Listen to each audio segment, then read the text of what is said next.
Madame, Monsieur, bonjour et bienvenue. Aujourd'hui, à quelques semaines du grand rendez-vous sportif de l'année, nous allons vous présenter une innovation. Il s'agit de la première plateforme qui permet d'organiser un concours de pronostics footballistiques, naturellement, au sein même de votre entreprise. Et puisqu'on parle entrepreneuriat, nous allons également parler en compagnie de mon invité de Fast Sourcing, Amin Khayati. Bonjour et bienvenue. Bonjour Etienne, je vous remercie de m'avoir invité et de me donner l'opportunité de parler de ce qu'on sait faire.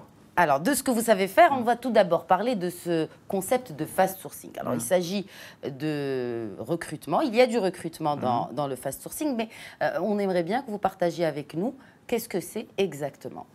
Alors, le fast sourcing est une innovation 100% marocaine qu'on a lancée il y a 4 ans à travers donc, la structure qui s'appelle Quix. Il s'agit de mettre à disposition des CV de candidats de manière rapide à toutes les structures qui cherchent de manière récurrente des CV. Alors, ce que vous faites, c'est que vous allez chercher des... Comment ça se passe? On vous soumet des CV, en fait, comme toute plateforme de mise en relation entre les recruteurs et la personne demandeuse d'emploi? Alors, en fait, on a développé une plateforme pour ça.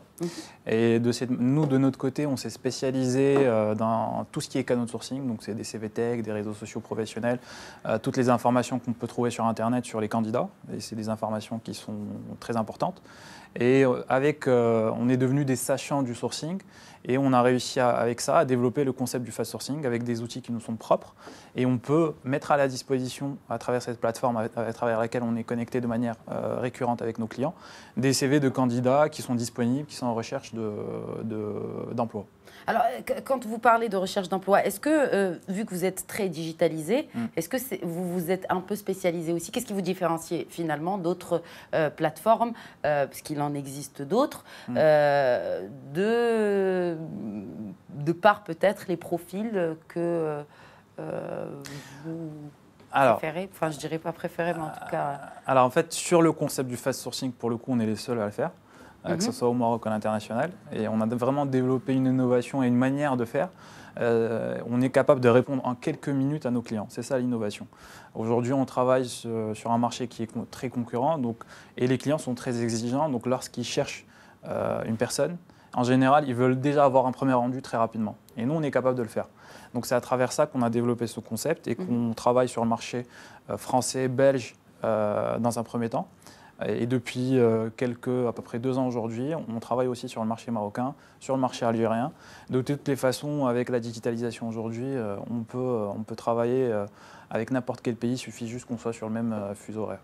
Alors, puisqu'on parle de ressources humaines, en ce qui concerne justement les profils que vous recevez, mais également ceux que vous soumettez à vos clients, est-ce qu'aujourd'hui vous avez peut-être un peu de recul par rapport au marché du travail, par rapport aux profils que vous recevez? Est-ce qu'il y a quelque chose qui manque aujourd'hui ou peut-être qui différencie finalement cette ressource marocaine par rapport à d'autres? C'est une très très bonne question parce qu'effectivement, nous, on a l'avantage d'être transverse, de travailler sur plusieurs pays. Donc quand on compare par exemple le marché français avec le marché marocain, le manque qu'on peut avoir ici, c'est vraiment un manque de communication de nos profils. Très souvent, on a des compétences qui sont brutes et il faut les travailler pour faire en sorte que les clients puissent les accepter et le travailler avec eux. C'est vraiment en général ce qui manque, c'est comment le candidat c'est se vendre au prix des clients. Ça, c'est ce qu'on n'a pas aujourd'hui. Exactement. Et vous les aidez là-dessus? Absolument.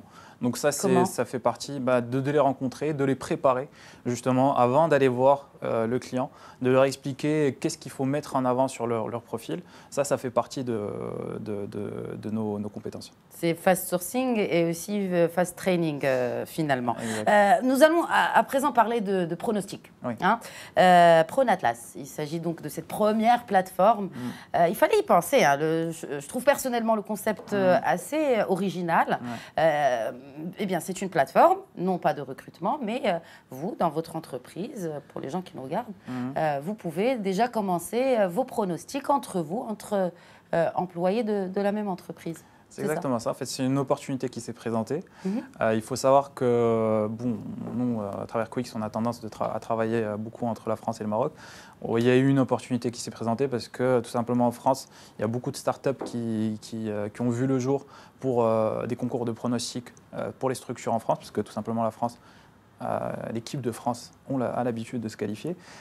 Nous, s'est présentée cette opportunité parce que le Maroc, après 20 ans d'inexistence dans la Coupe du Monde, on a enfin notre équipe nationale qui va arriver en Russie.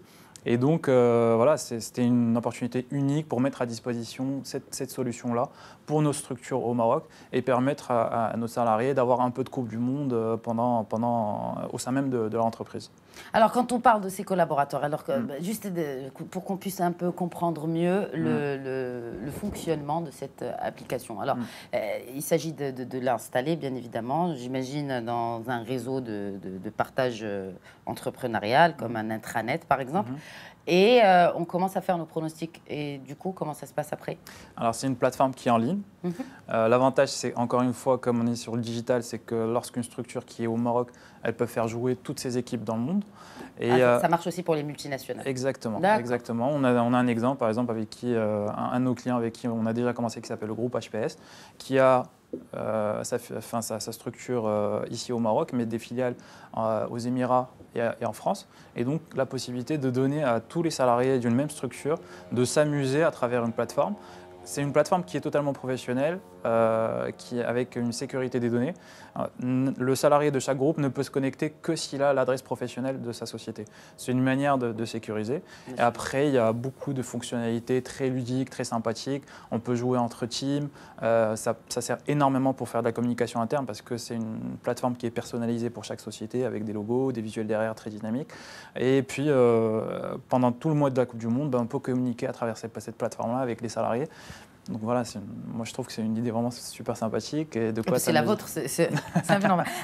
J'aimerais, parce que vous parlez de salariés, de collaborateurs qui travaillent, est-ce qu'aujourd'hui vous pensez qu'on porte un regard assez intéressé sur cette question du bien-être finalement en entreprise au Maroc, ou ça reste limité à quelques multinationales? Aujourd'hui, effectivement, à travers cette plateforme, on cherche à apporter un peu de bien-être au sein des structures. Mais de ce que je vois, à travers pas mal de structures, c'est une question qui se pose.